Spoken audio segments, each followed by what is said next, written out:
Welcome to LOA Today. Walt Thiessen and life coach Wendy Dillard here. Today is Wednesday, November 29th, 2017. And Wednesday is a great day because it's the third straight day we're doing a show, Wendy. This is fantastic. Woo-woo! We're building momentum. We certainly are. Oh, we were talking about it before the show. We feel it right now. And oh my goodness, what a feeling it is. It's a feeling I want to transmit to all of our listeners as fast as humanly possible. Absolutely. Now, toward that end, I've got to tell you about something that happened today, which I'll count as a win. I mean, almost anything that is good that happens to you, even if it's mundane, is a win. But this is a really good win. This is one that has happened to me before, but it's very infrequent, and it happened to me today. Now, I've told you that in the past that I like to take a daily walk as long as the weather will let me. I mean, I don't like to do it in driving snow at 22 below. That's not all that much fun. But as long as the weather is somewhat tolerable to beautiful or anywhere in between there, I like to do a walk, usually about 4 or 5 miles. And I did that today. Now, here in Connecticut, today, this is the 29th of November. This is usually a fairly cold time of year. Today, the temperatures were hitting 62 Fahrenheit, which is really, really warm for around here.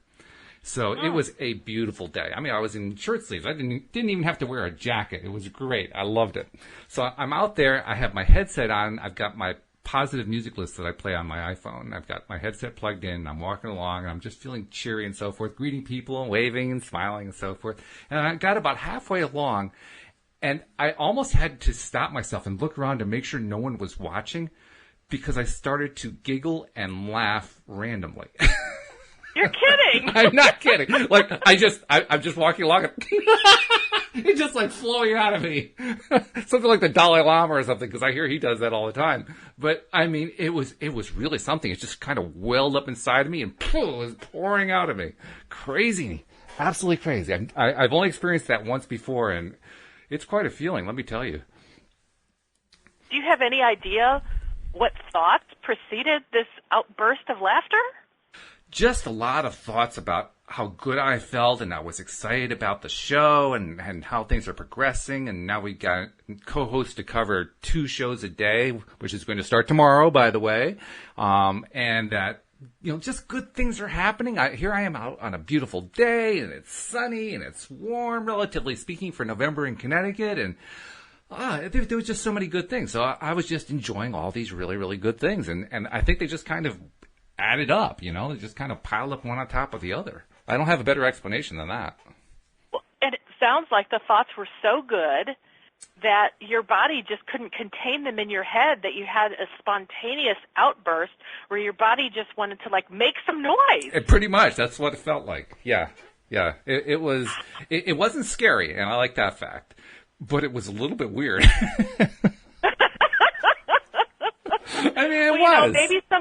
Maybe some of the homeless people that talk to themselves and make these silly sounds out loud, maybe they're connected to something that they know that we don't. Maybe that's what it is. Maybe that's their connection to source energy coming out or something. I'm not sure, but very possible. It was. Wow. Yeah. Let's put it this way. I wouldn't mind if it happened again. Well, it's like I want to acknowledge and celebrate with you because that is such an awesome experience. Yeah. And until you have an experience like that, nobody knows what that really feels like. I didn't even know what it felt like. I mean, I don't know that, other than that, this is the second time that it happened. And the first time was actually a little bit different. But this time, it was just like joy was just welling up through my torso to pour out of my head. That's what it felt like. It was like it was just filling up inside and pouring out. Very, wow. Very, very unusual feeling. Not one that I'm used to feeling, but I want to feel it more often. I like that one. That was a good one. Well, a picture came to mind while you were saying that, where it was welling out of your head, and I saw this waterfall. And, in a nanosecond, you can have conversations in your head, and I just asked, what's the waterfall about? And what I heard was, this is the abundance overflowing. Ah, okay. Yeah, well, that makes sense. That I could see that would be what the abundance overflowing would feel like, because it certainly felt like that. And you know what? Well, what's kind of ironic is, I think it was on Monday, we were talking about different modalities and how I'm visual and you're auditory. Right. And what's interesting is you had an experience where you could hear the exuberance and abundance, and I just had a visual picture. That's right. Yeah. Of the abundance. Yeah. So for each of us, it was interpreted through our primary modalities. Yeah, that's kind of cool. Yeah, well, that's what I would expect, but it's nice to have the validation. Absolutely. Well, good for you. Well, I'm happy for you, and I have a feeling more of that's coming. I think so too. I may have to get a bucket so I can pour it into it, because otherwise I don't know what I'll do. It'll get all over the place. It'll be a mess. Yeah. Well, and I can share a win. Oh, okay. Yeah, on yesterday's show, I was talking about a coworker where we really weren't matching very well, and she was all in stress and anxiety and all this stuff. Yeah. And I'm like, hey, I just want peacefulness and happiness, and this don't put your stress all over me kind of thing. Right. So today I had a really long call with her. Oh, no kidding. And it was, like 4-hour kind of call. Because I was training her on something. Oh, okay. And it was fascinating because it was so delightful. Oh, nice. It was very peaceful. Ooh. I could tell we were flowing at a cadence in what I was saying and how she'd ask questions, and it was just a beautiful back and forth. And I really kept thinking about what I had talked about with you on the radio yesterday and thought, my gosh, this is so different. And then I was thinking, I wonder what changed. I wonder how it changed. And even though I don't think we can ever really know how, we can kind of just speculate, I know that I really heard her. Like, I really listened to what she said yesterday. Even though it was an unpleasant conversation, I took in the information she provided. And what I recognized was she and I have very different learning styles. And I don't know that I was teaching or training her in a way that met her style. Okay. And so I thought, you know what? This is what makes me a really good trainer. I can adapt. I can adapt to any learning style. Absolutely. So I just set the intention. I'm going to do what she needs in order to receive the information in a way that's filled with ease. And that's exactly what we experienced. And I loved it. Fantastic. I loved it. So I don't know if it was just because I set the intention. Well, no, I think it's not just one thing. I set a positive intention, but I was willing to listen, and I was willing to flex my muscles and not be rigid that I had to do it my way. And so I made some changes, but I did it all with my thoughts, and today I had a beautiful experience. So that's my win. Yeah, absolutely. That's a fantastic win. And in fact, I can add one more layer to what you're saying there in terms of why this happened, because you're right, we're speculating, we don't know for sure what happened and why it happened, but I think we can point to something that seems very likely, because one of the things we did yesterday, not necessarily with an intention of trying to influence the law of attraction or anything, but we just did it, is we talked about, well, what would you like the relationship to be like? And you spent quite a bit of time on that. During that time, you were putting out some really strong positive vibes.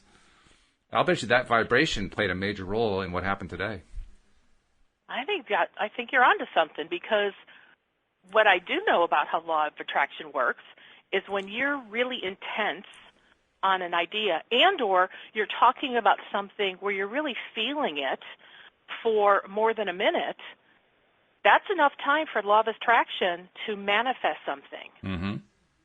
So, yeah, I'm glad you added that. Thank you for your feedback. Yeah, I think it may have played a major role, actually.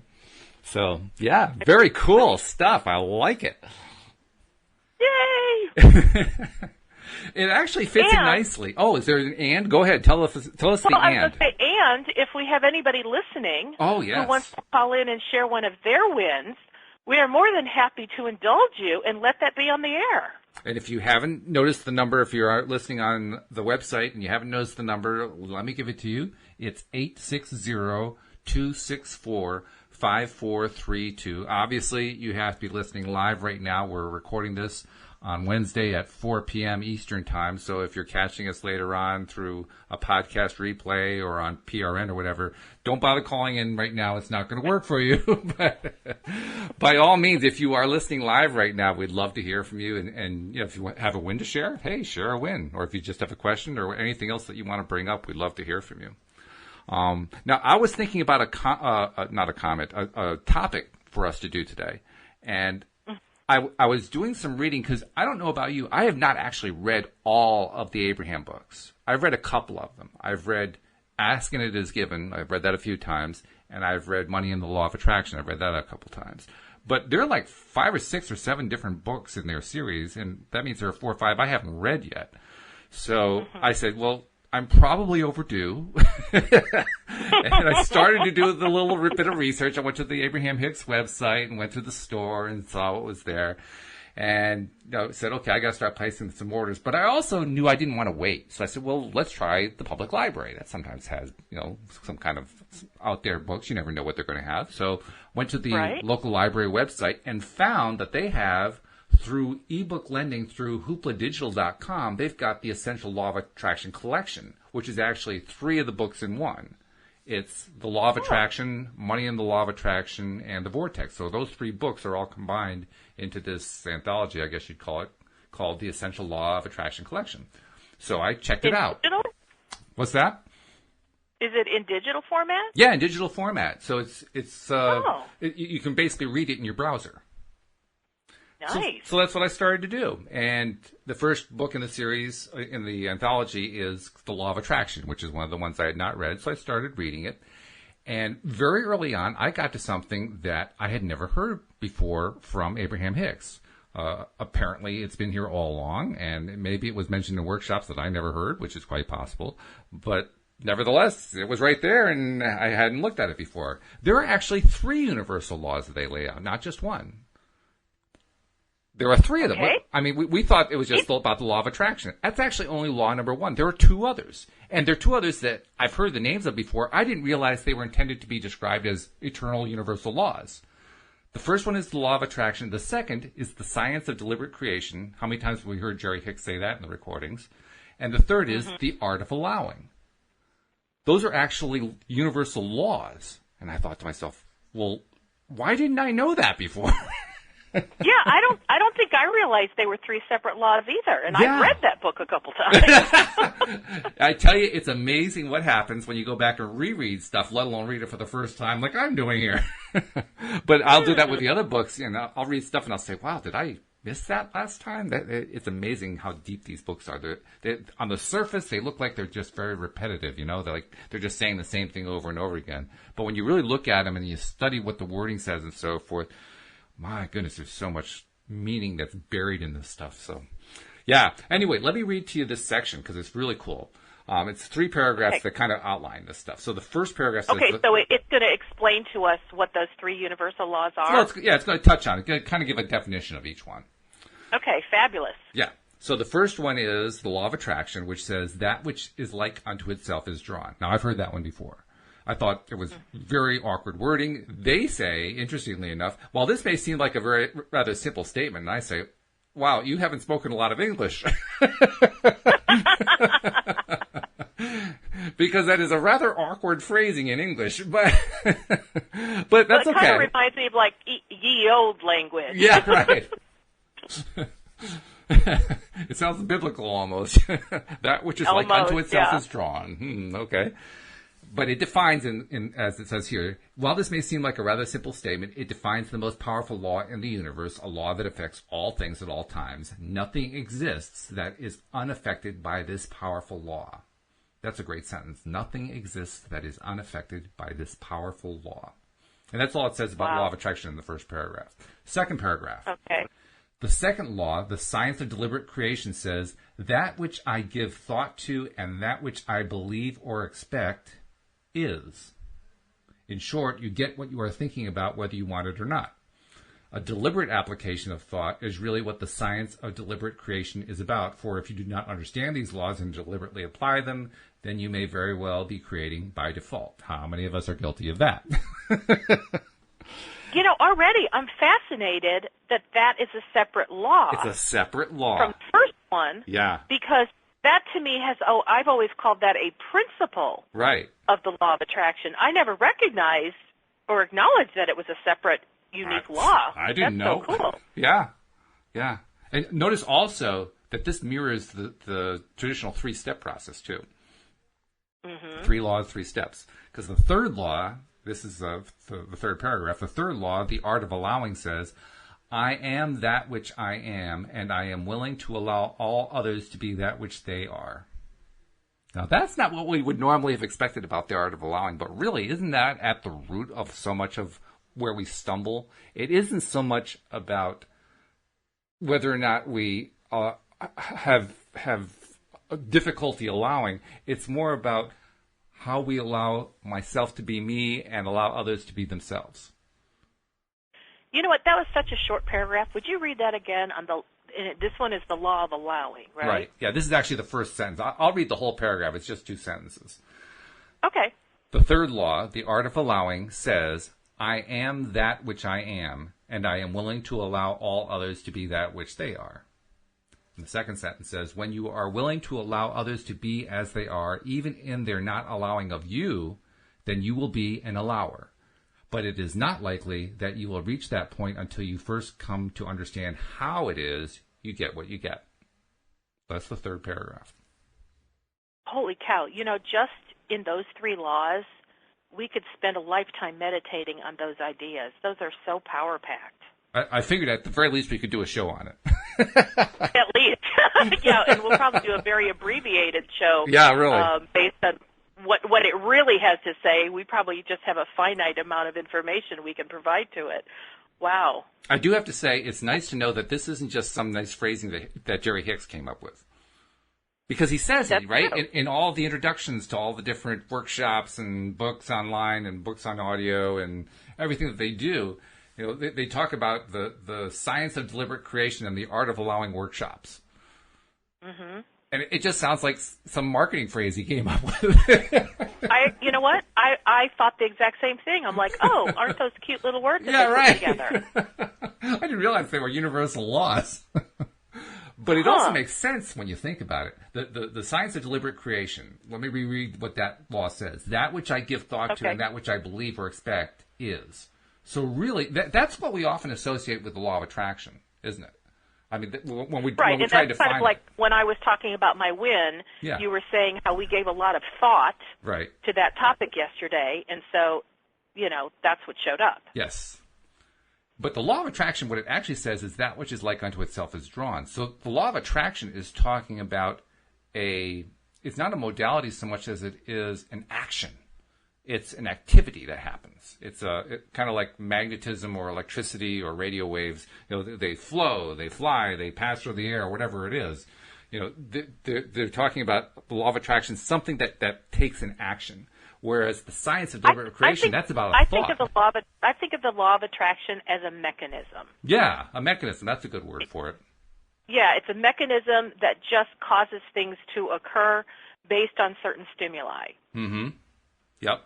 And the stimuli are what are found in the second law, which is what we think about. That which I give thought to and that which I believe or expect is. That which I believe or expect is.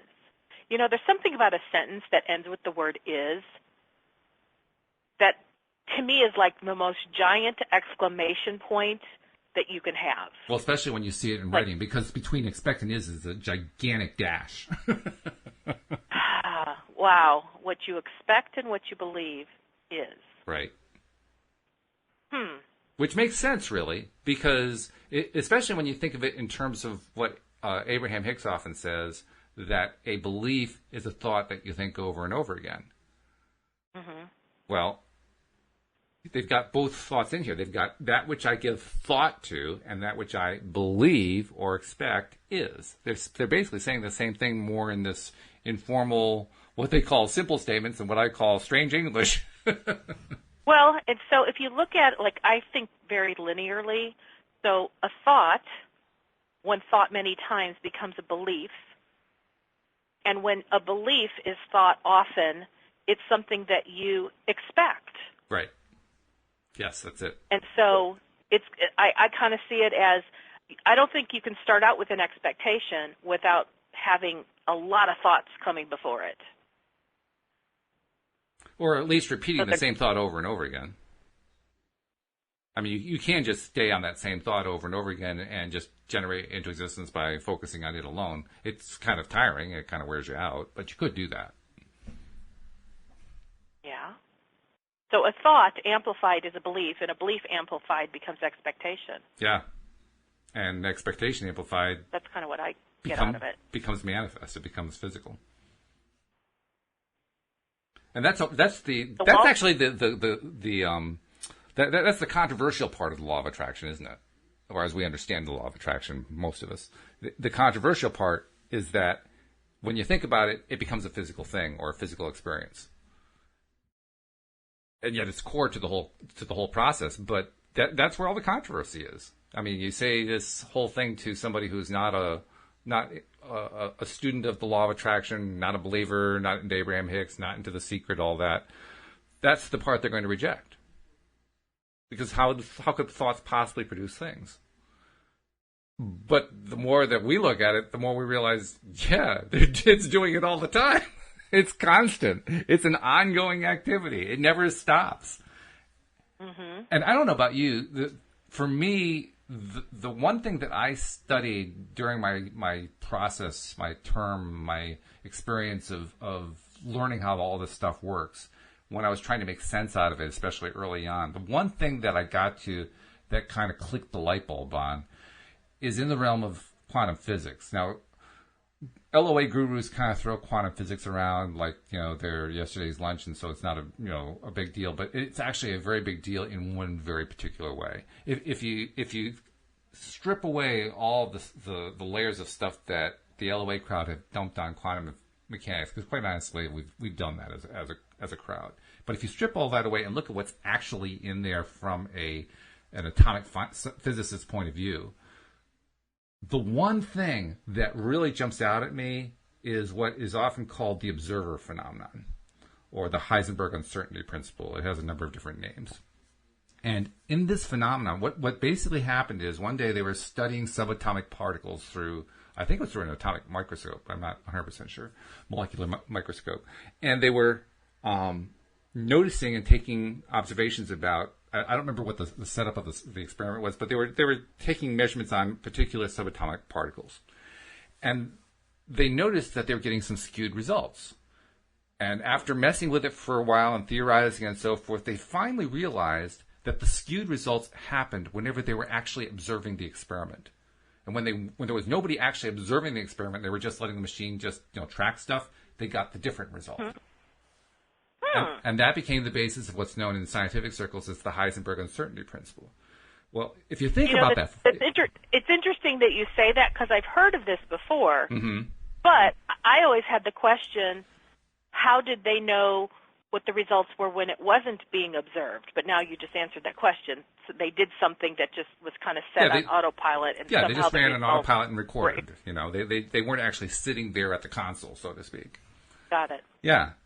And the more I thought about that particular result, the more I realized that it completely upsets everything that is known within traditional science. Because traditional science is based on the scientific method, right? The idea of observing and hypothesizing and testing and building theories and all that kind of stuff. And a key component of that is the observing part. The theory behind the whole thing, the sort of the axiom behind the scientific method is that if you observe independently and objectively and without bias and emotional bias, you can learn what the science is teaching you. You can learn what your observations are teaching you. Well, here comes an experience that tells us that the observation skews the experiment. How do we know that doesn't happen in other ways? How do we know that all of the experiments aren't skewed by the observer, and we just haven't detected it yet? Because, I truly believe that's the case.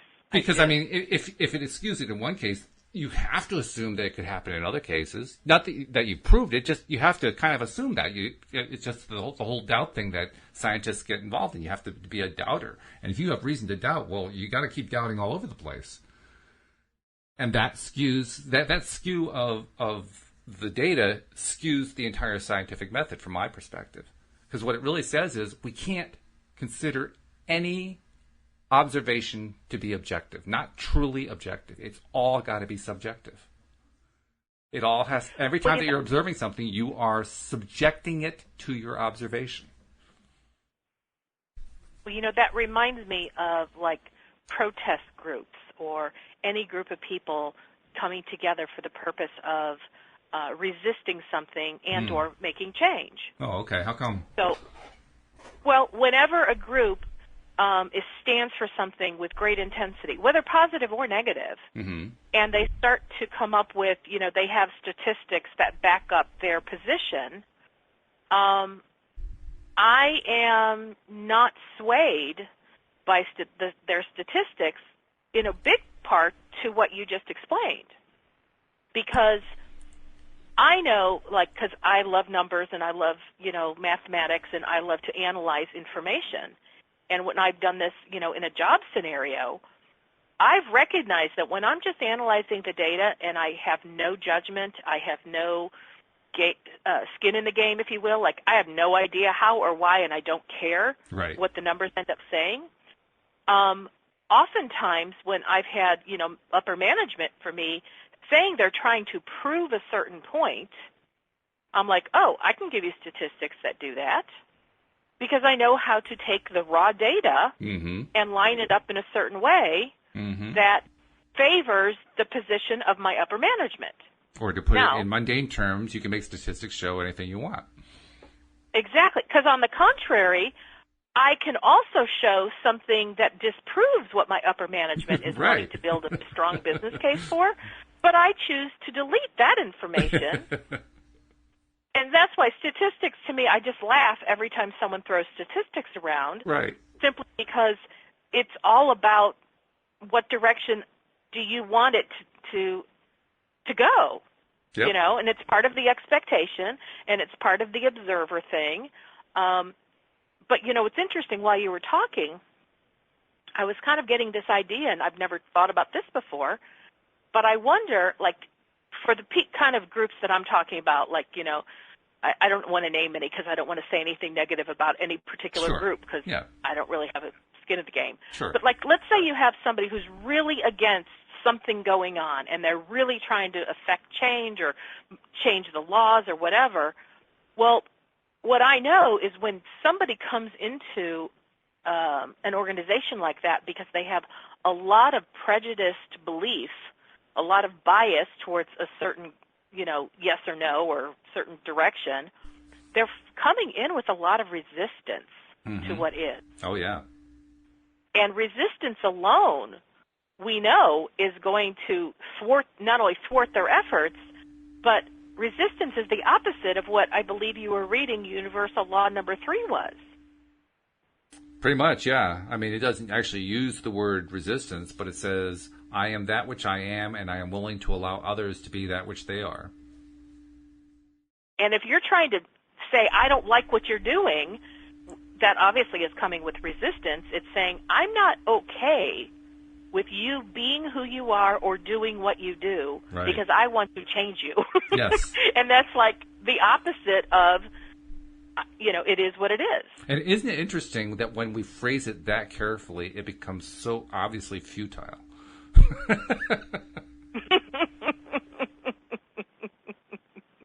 I mean, it is. It's just totally futile. Trying to make somebody else behave the way you want them to behave and to think the way you want them to think is futile. It just doesn't work. No, you're totally right. It is futile. And that's why when I was saying the other day how when I learned that I am the creator of my own reality, I got really excited because it meant I could control me. I now understood that I had the controls over me and my responses to things. And I started to accept, obviously I can't control the world, because if I could, it would have happened already, because I put an awful lot of effort into it. I resisted the heck out of people left, right, and all over and their behaviors that I didn't like, and I got nowhere. And I'm laughing because I've done exactly the same thing. I suspect any of our listeners could probably say the same thing, too. I mean, so is there anybody who hasn't done it? I'm looking for, how can I fix the world?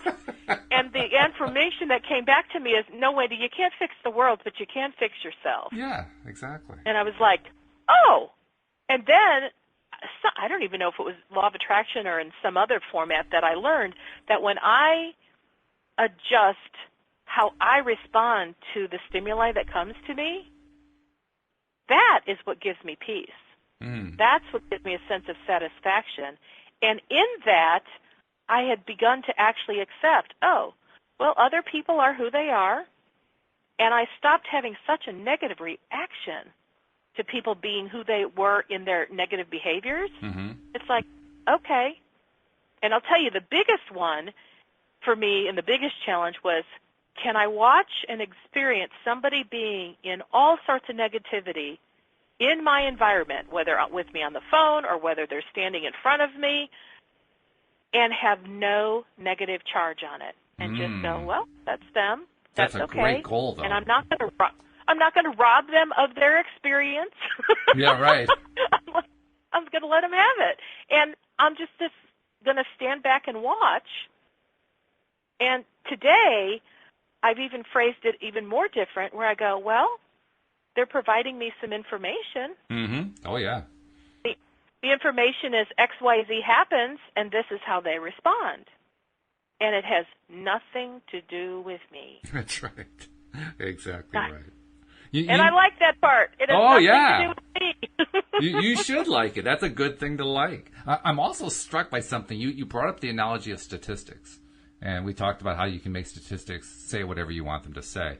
And when you were saying that, I was looking at the words of the second law, the science of deliberate creation, and all of a sudden equating them and realizing that people who manipulate statistics to say what they want them to say are trying to deliberately create. And they're doing it by changing the way they expect to see the data. They're changing their perspective of how that data is going to look to them until they can convince themselves that they should believe it's actually something else. And sure enough, it manifests as something else. Really interesting. I mean, think about it. That's the way deliberate creation actually works, isn't it? We focus on the way we want something to be, and if we stay with it, and we stay with it because we prefer it and we like it, it tends to come out the way we want it to come out. It also reminds me, too, of I've mentioned Sean Aker to you, and I guess you probably haven't heard a lot about Sean Aker, but he does this great TED Talk. If you get a chance, look it up. It's like a 10-minute TED Talk. It's really, really funny. How do you spell Aker? Achor. And in this TED Talk, he says one of the things that I've been told is that when you do a presentation, you should not start your presentation with a graph.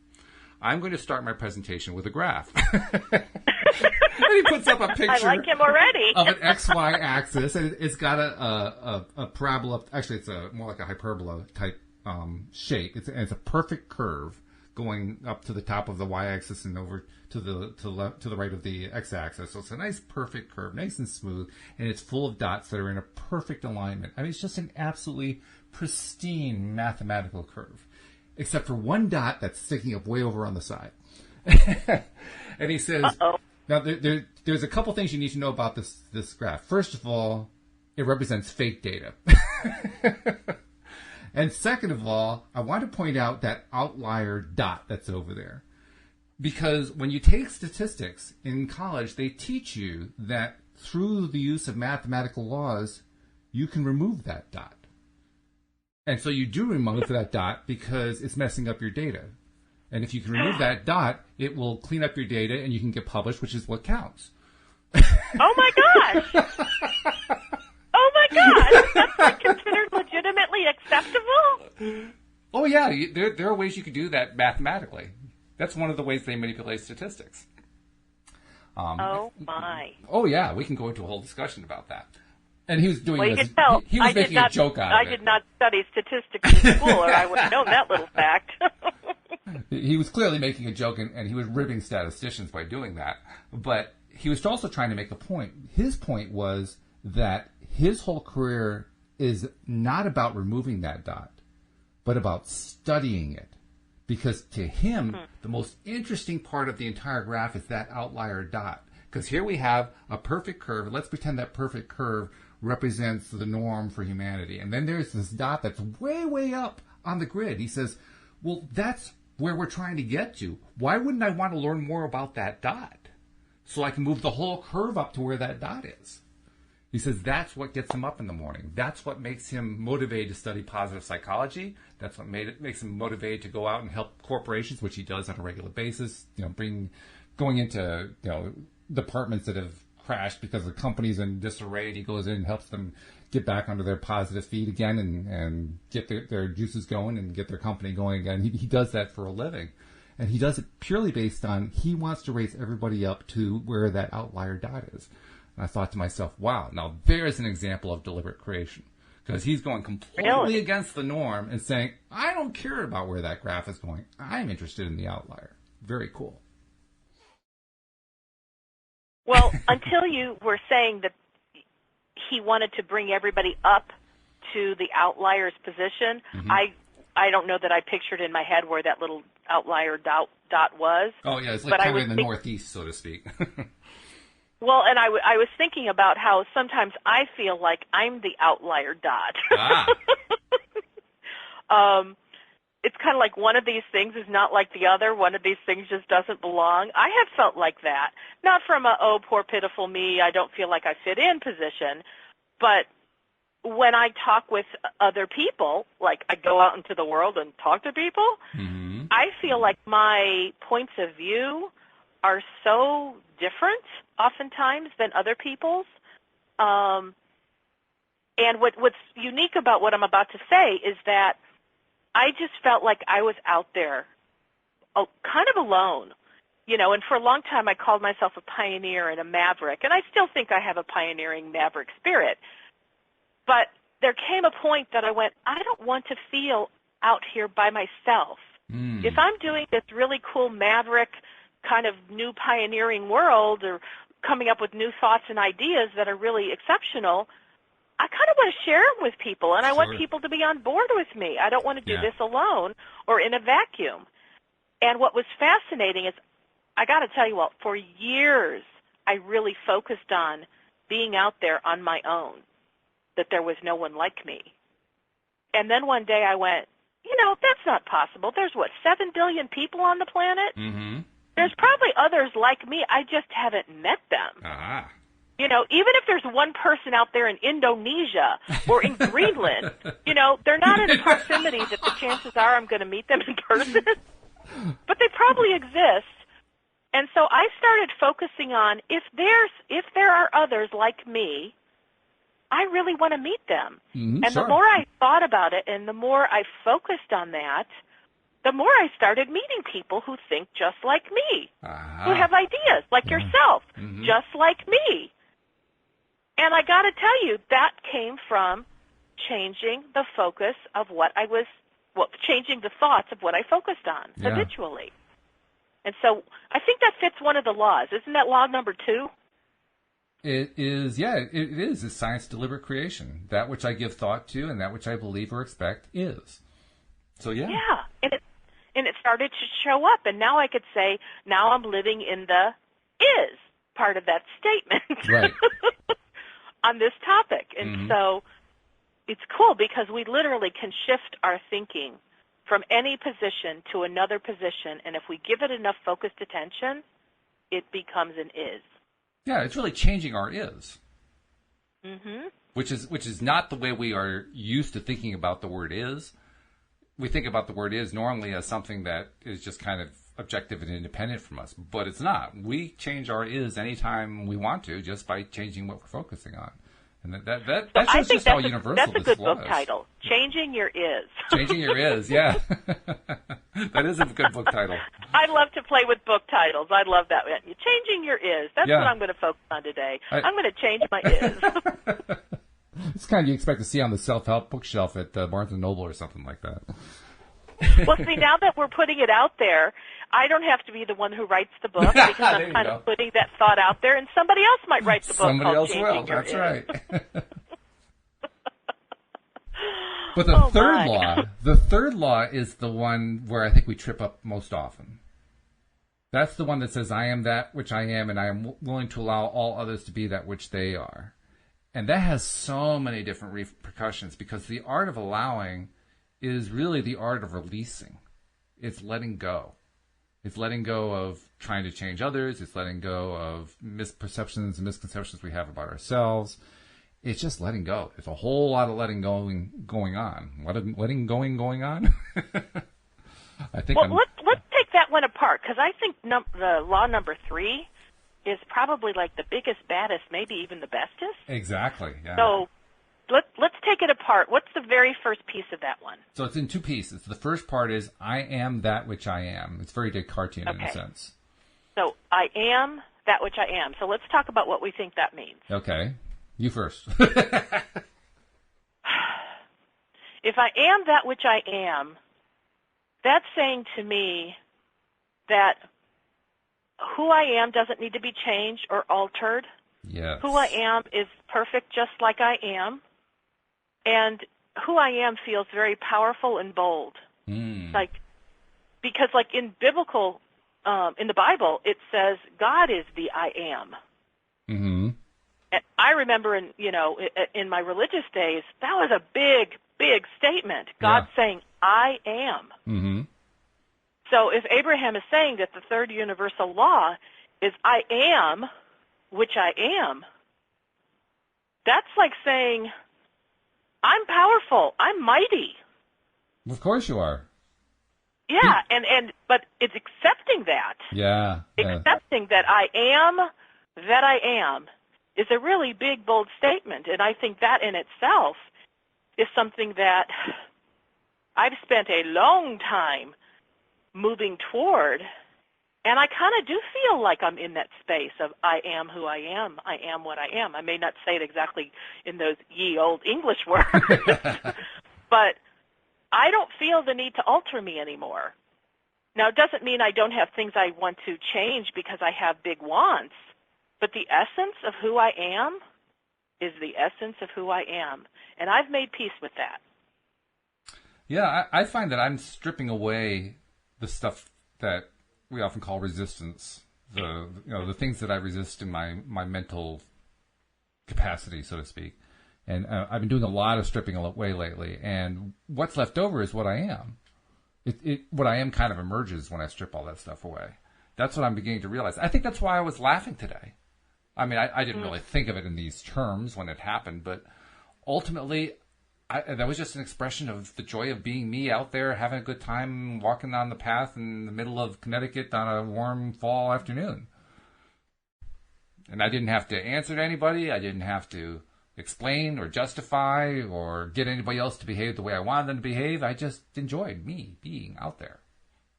I'm kind of getting you were just being the I am that I am, and what was the is was good. Yeah.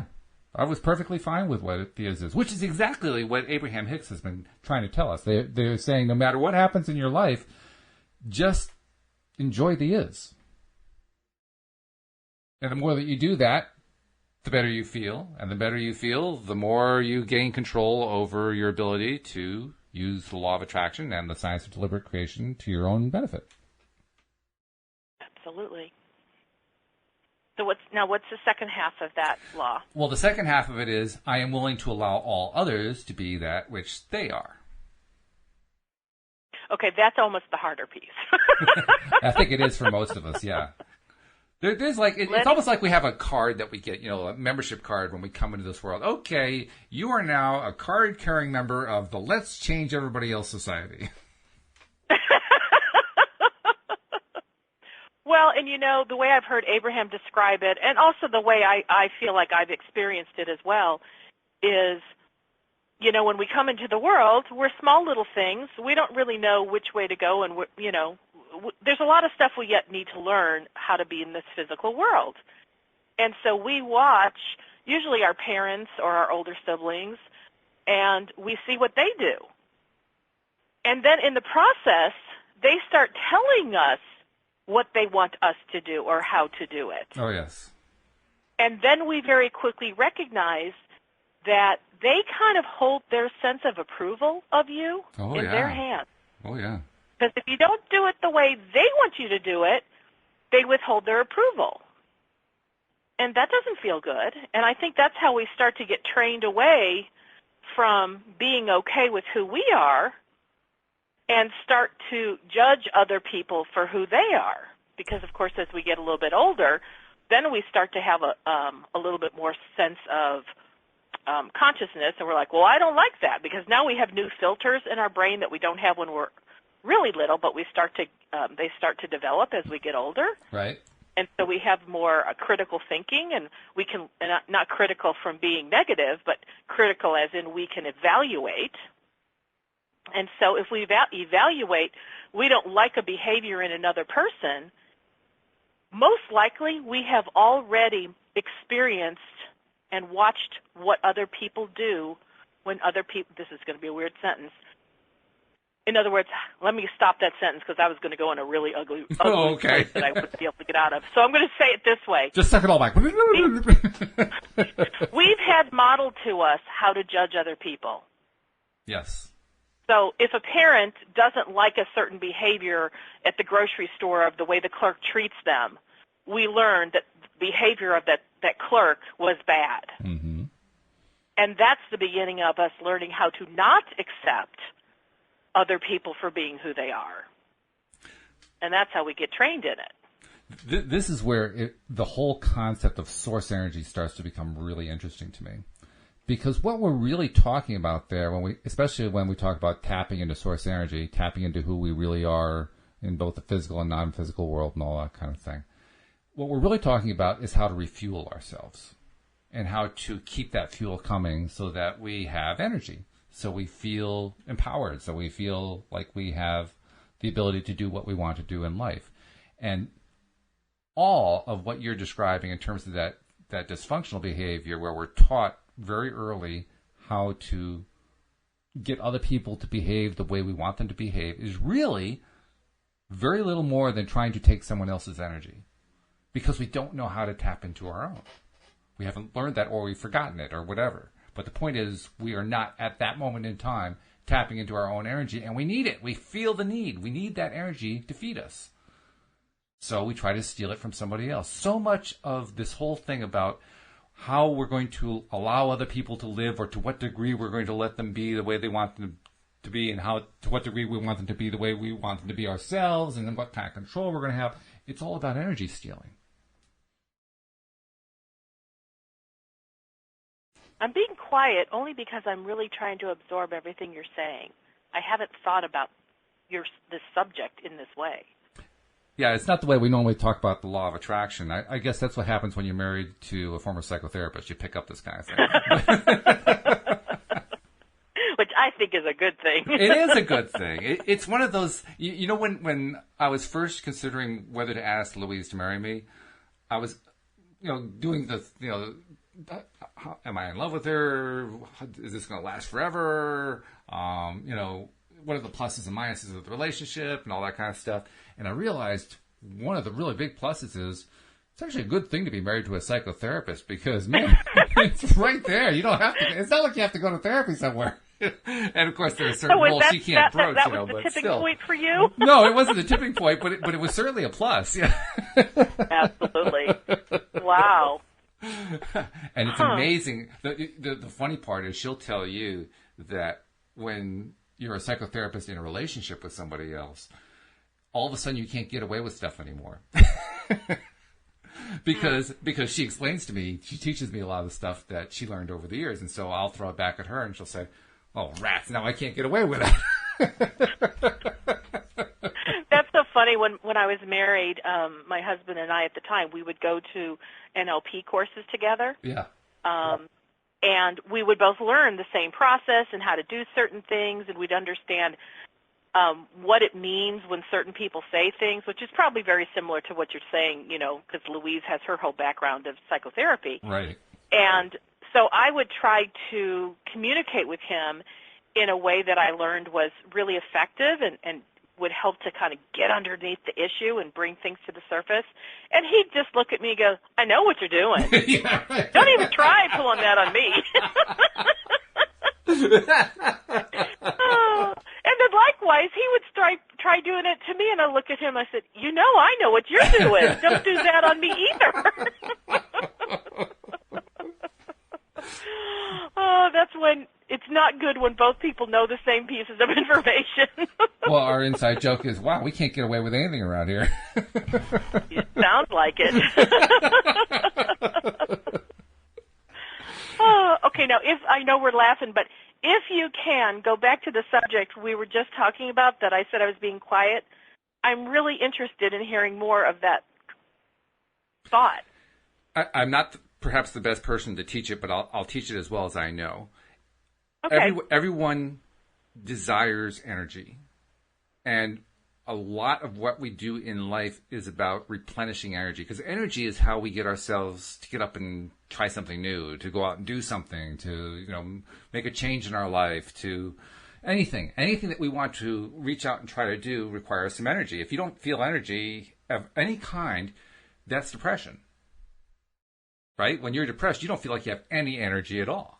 So we're all seeking energy at all points in time. Now, the ideal, the normal, if you will, the functional person is the person who knows how to draw their own energy from within their inner being. That's where spirituality and metaphysics and so forth come into it. And that's a lot of sense. Yeah. And there are other people who haven't really learned how to do that, or they've cut themselves off from it, or as Abraham likes to say, you've pinched yourself off. And they've been pinched off for so long, they don't even remember that they can do it that way. So their whole thing is to try to get energy from somebody else, because they've got to have it. I mean, we try not to get perhaps into specific people and so forth, but I'll pick a famous one because he's on everybody's minds, or not everybody's. He's not on my mind, but he's on a lot of people's minds. And that's President Donald Trump. President Donald Trump is a classic energy stealer. I mean, he goes out there, and this is true long before he became president. He goes out there and he attacks opponents, and he puts all this negative spin out there, and he tweets all these controversial things. They could be racist, they could be sexist, they could be, damaging to international relations. Doesn't matter. His purpose in doing that is he wants to get energy. Even negative energy is energy from his perspective. Actually, there really isn't such a thing, and that's another topic for another day. But from his perspective, even negative energy, as bad as it tastes, is still energy he can use. And so he's waiting for that wave of hatred and anger and vitriol to come back at him. How could you possibly say all these terrible things, and yada, yada, yada, yada? And that's what he thrives on. That's why he does it. And that's why my wife pointed out when he first got elected, if you want to stop Donald Trump, stop paying attention to him. Thank you. Just don't. He so what wants I'm hearing that attention. Is stop fueling that fire. Stop fueling it. Every single bit of whatever that you throw back at him, even if you're just doing it quietly, you're not posting it somewhere, is feeding him. And he knows it. Well, in a more positive side of that, because same concept, but somebody who models it on the positive, I've heard Tony Robbins say a number of times how, because people will say, how on earth are you able to keep doing what you're doing? Because Tony will keep you going for 12, 14, 15 hours.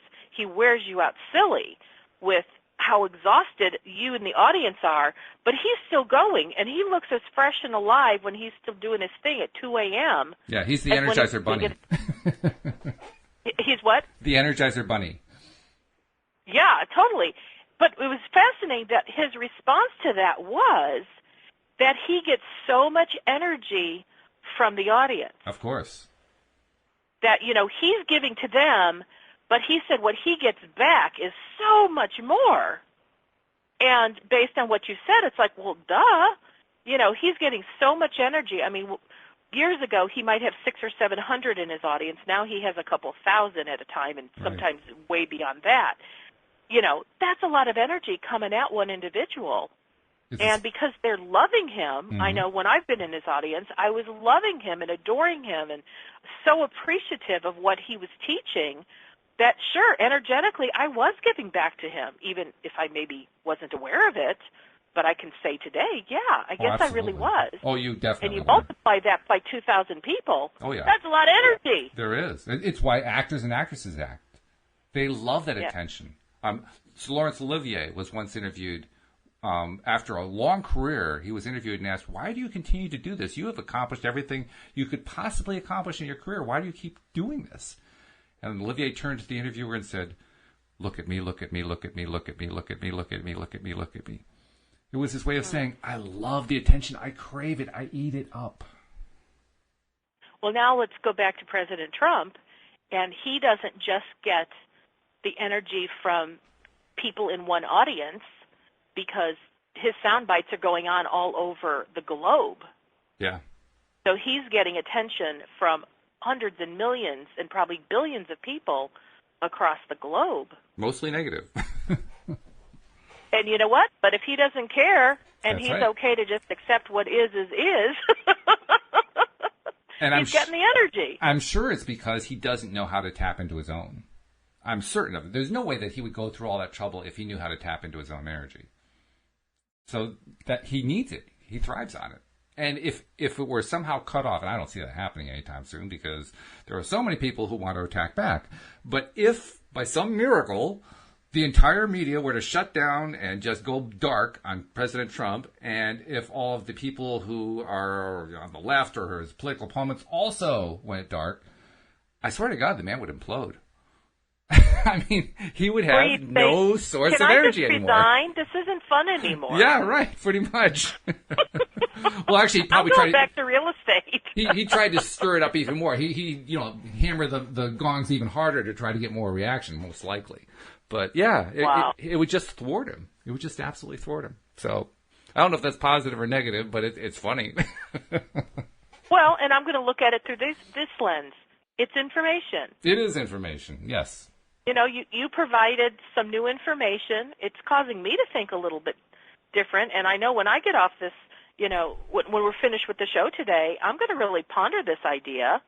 And hey, at the very least, maybe it makes it easier to implement the third law, the second part, which says, I am willing to allow all others to be that which they are. I am willing to allow Donald Trump to be that which he is. I'm just not going to pay any attention to it. I'm one of those people. I really am okay him being who he is.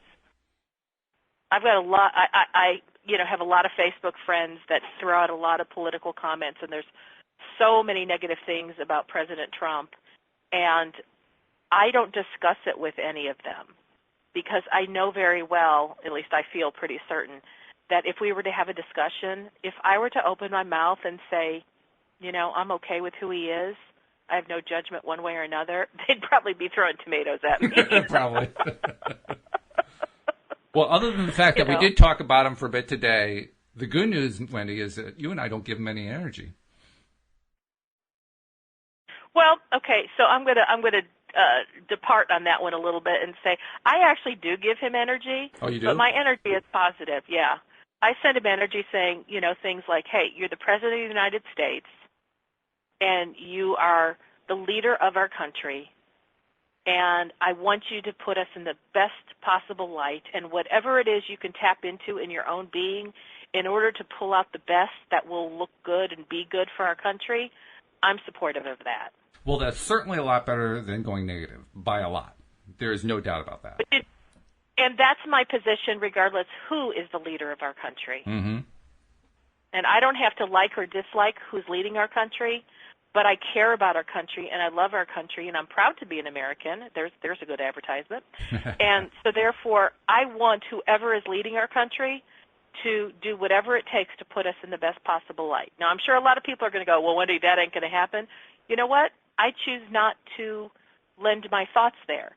I choose to put my thoughts towards there is a lot of good coming out of what's happening, even if we can't see it right now. Oh, I think there's definitely going to be good. I mean, it may not be good as the Trump folks and the Trump supporters think it's going to work out, but there's going to be good that's going to come out of this. And it may not be good as the way Trump opponents think it's going to come out, but it's still going to be good stuff.